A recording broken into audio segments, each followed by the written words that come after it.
You know that feeling, right? Where you're looking at a whole pile of information, maybe a book, maybe just stuff you've gathered, and you just wish someone could, I don't know, just point out the really important bits. Yeah, like show you the insights without all the digging. Exactly, the stuff that makes it all click. Well, that's pretty much what we aim for here on the Deep Dive. We take the material, we go through it, and we try to pull out those really valuable nuggets for you. And today, we're diving into a really unique source.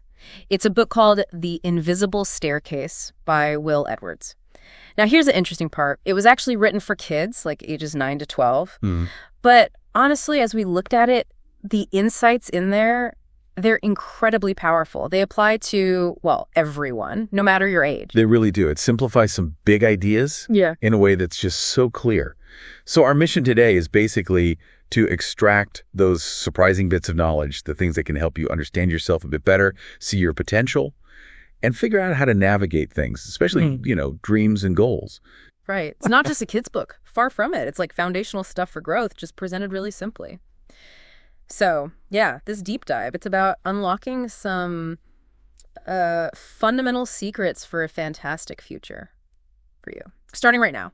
Okay, let's unpack this. So let's start where the book starts. It asks this really simple but kind of profound question. How far back can you actually remember? Like, do you remember your first day of school? Or being a baby? Or, even being born? Probably not, right? For most of us, yeah, that's just gone. Yeah. A blur. But what the book highlights so beautifully is, okay, you might not remember being born, but your parents, they absolutely do. It describes it as a really special moment for them, like a dearest wish finally coming true. Ah, that's lovely. Yeah, picture your mom holding you, tears of joy, thinking you were the most wonderful thing ever. The book really paints that picture, looking at your tiny hands, kissing your forehead, just knowing you were amazing. That's a really powerful image, isn't it? That pure initial love. But then, and I love this bit, the book gets really honest. It says, okay, despite that huge love, parents sometimes do, well, the silliest things. Or they just don't seem to get it. They're human. Exactly. The author tells this great story about his dad trying to make a banoffee pie for his birthday.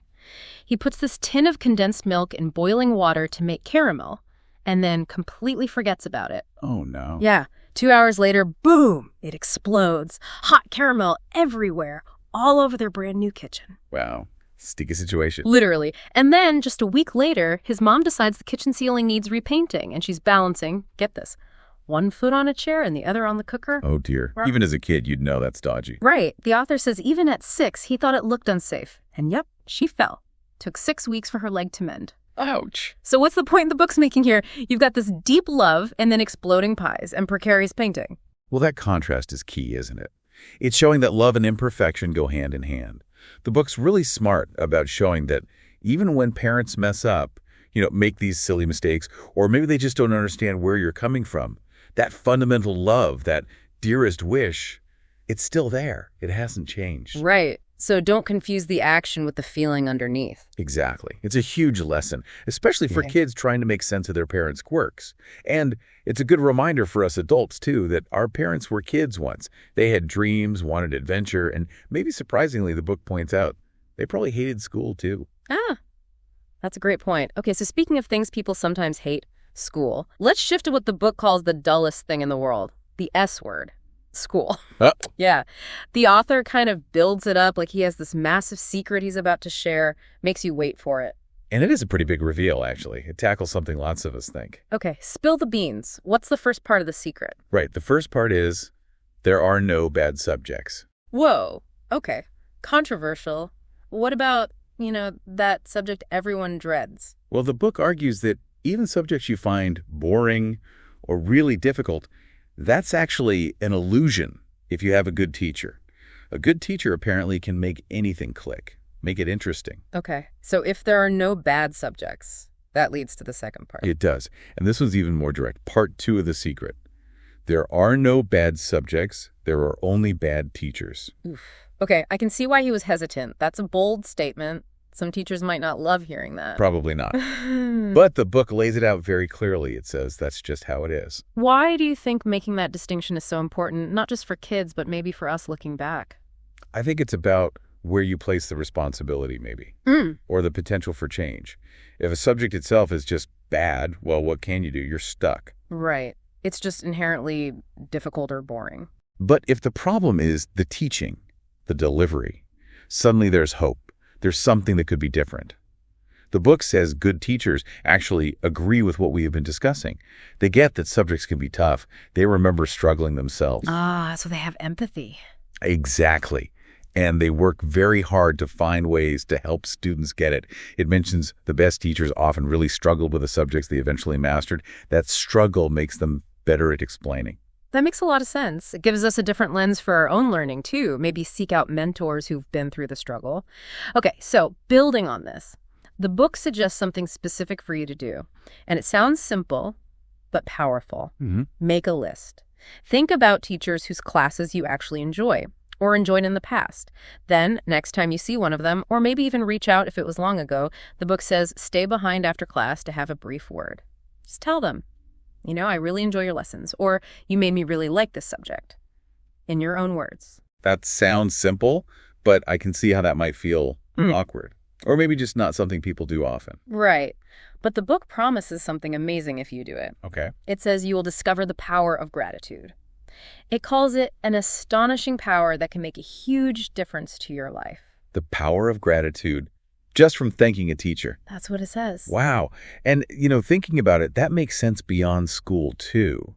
In work, relationships, genuine appreciation, it strengthens connections, it encourages people, it just makes things better. Yeah, it creates this positive loop. It's a really fundamental thing, isn't it? Something we often overlook.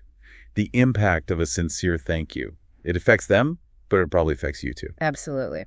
Okay, so that's a fresh look at school and teachers. Now let's shift gears again and look forward to the future.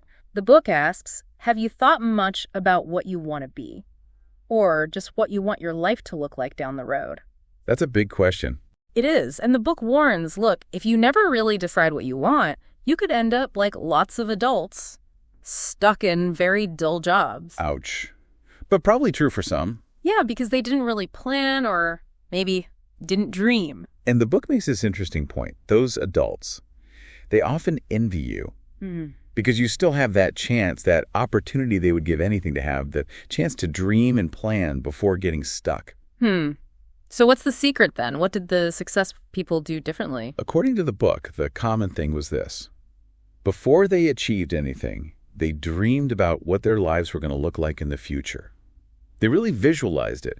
It wasn't just hoping. It was like imagining it into being. So the power of imagination is key here. The book encourages you to really let go, dream about where you'll live, the job, the special person you were going to meet, how everything is going to be wonderful. It sounds simple, almost naive maybe. Perhaps. But it also calls this a secret that successful people figured out, something you don't learn in school. Visioning your life. Exactly.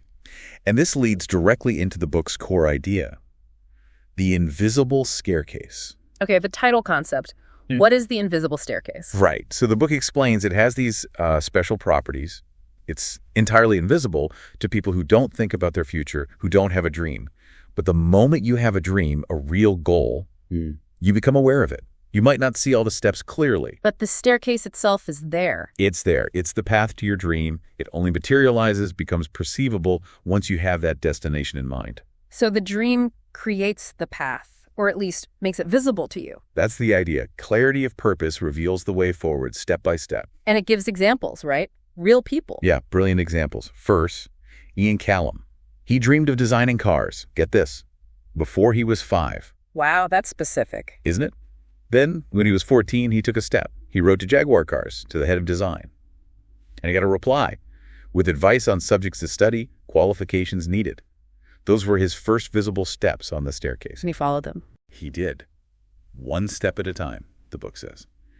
And he didn't just become a designer. He eventually became the head of design at Jaguar. His childhood dream. That's incredible, just following the steps that appeared. And then it contrasts that with Stefani's story. She grew up near Madison Square Garden in New York. She saw the names of famous people up in lights and dreamed hers would be there too one day. Okay, another big dream. Huge. But unlike Ian, nobody handed her a list of steps. She had to figure the steps out herself. So her staircase was there, but she had to kind of feel her way along it. Exactly. And her steps were things like learning to dance, learning to play piano, learning to sing, joining a band, performing at clubs, studying music, entering competitions. All leading eventually to turning pro And yep, performing as Lady Gaga at Madison Square Garden, name up in lights. Wow.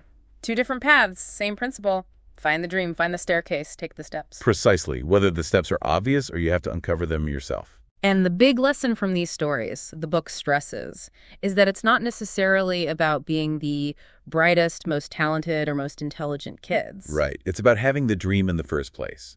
That's what makes the staircase appear. For people without a dream, the book is blunt. There simply is no staircase. Yeah. The dream itself is the key that unlocks the path. Okay, that's a really motivating way to think about goals. Now, let's tackle another potential word block. The E word. Exams. The dreaded E word. It can strike fear into students of all ages, right? Absolutely. Test anxiety is real. But the book offers reassurance. It says there's a proven way to pass, a method even the author's old maths teacher, Mr. Williams, shared. A practical strategy. I like the sound of that. Me too. It's not about magic, it's about approach. Okay, so what is this exam staircase strategy? Right. Step 1, get your hands on past papers, specifically past exam papers for the last 5 years, and print them out. Don't just look online. Okay, tangible papers, like the real exam. Makes sense. What's next? Step 2, peruse them. Just read through them. Don't try to answer everything yet. Just get a feel for them. Exactly. Look for common themes, types of questions. Step 3, you'll start noticing recurring questions. The ones that pop up year after year. Yep. The book calls these your bankers. Solid bets. Find maybe 3 or 4 from that first look. Okay, your bankers. Why focus on those? Why is that effective? Well, the book explains that examiners can't test everything, so they naturally focus on the most important subject areas, the core stuff. Right, the fundamentals. So the bankers represent those key areas. Precisely. So step 4 is to really focus your study on those bankers. Make sure you can answer all of the bankers on the last 5 papers. Nail those down. Smart prioritization, instead of trying to learn everything equally well. Exactly. Then step 5, practice dummy exams. Use the old papers, time yourself, pen and paper, simulate the real conditions. Get used to the pressure, the timing. Yeah. And here's a brilliant tip. The book says you usually only need to master just over half of the total number of questions to pass well. Really? Just over half? Yeah. Like, if there are 5 questions, aim to nail 3. If 8, aim for 5. Don't spread yourself too thin trying to perfect everything. That takes a lot of pressure off. Focus your energy. Totally. It's a very practical, confidence-building approach. And the book points out passing exams isn't just about the grade. The most important thing it gives you is confidence in your own ability. Yeah. That feeling of, I did it. Right. It shows you that you really can achieve anything by applying exactly the same approach. Strategy, focus, practice. It's a life lesson. And that links to another quality the book really emphasizes, doesn't it? Something beyond just talent. It does. Stick-to-itness. Stick-to-itness. Love that term. Me too. It calls it the single quality. That's far more important than natural talent. That's a big claim, but you see it all the time, don't you? Talent is potential, but persistence is what gets you there. Absolutely. The book reminds us that even the most naturally talented people had to work at developing their skills. Nobody just wakes up an expert. No, it takes that determination, that grit to keep going when it's tough. That's the stick-to-itness. It turns potential into reality. So, okay, let's pull all these threads together now. What's the ultimate message of The Invisible Staircase? The author tells this story about being asked as a kid what he wanted to be. He felt he wasn't skilled at much, so he figured he could probably drive a train because, you just start it and stop it. Seems simple enough. Limited options in his mind. Exactly. And he says, you have probably been asked the same question too. And maybe, like him, you're limiting your answer. You're only thinking of the easy options or what seems obvious. But the book's big reveal, the core message is... you can do anything. Basically, yeah, it says you can do anything you want. Doesn't matter if it's doctor, teacher, lawyer, politician, writer, whatever. You can learn everything you need to know and acquire all of the skills you need. That's incredibly empowering. It's not saying it's easy, but it's saying it's possible. Right. It's not just wishful thinking. It's based on the idea that skills are learnable. Knowledge is acquirable. So, yeah, exams. Okay, you've got a strategy for that now. Draining. Yeah, it'll take time and that stick-to-itness, determination. But fundamentally, there really is nothing stopping you, provided that you really want to do it. And then comes the final crucial point, the permission slip. Ah, yes. Whose permission do you need? There's only one person's permission that you need, and that person is you. That's it. It's your life. It's your life. You get to decide. That's incredibly freeing, isn't it? Own your future. Absolutely. Wow. What a journey through this seemingly simple book. We've talked about that unwavering parental love, even amidst chaos. The exploding pie kind of chaos. Exactly. Unpacked the secrets about school, no bad subjects, just sometimes bad teaching. And the power of gratitude. That simple thank you. Then the magic of imagination, dreaming your future, and discovering that invisible staircase. With real examples like Ian Callum and Lady Gaga. Plus that super practical exam strategy, the bankers, the dummy runs. And underpinning it all, that vital quality. Stick-to-itness. It all leads back to that core belief in yourself. And the book's final words really capture it all. Always remember that when you have a dream, the invisible staircase becomes real, and whether or not you can see it, it is always there. The staircase is always there, waiting for your dream to light it up. So, thinking about everything we've covered today, here's a final thought for you, the listener. What's the very next small step you could take, maybe even today, to start climbing your own invisible staircase towards whatever dream you hold? It doesn't have to be huge. No, not at all. Maybe it really is just thanking someone who helped you learn. Or maybe it's just taking 5 minutes to really picture that future you want. What's your first step? Keep exploring that and keep diving deep into your own amazing potential.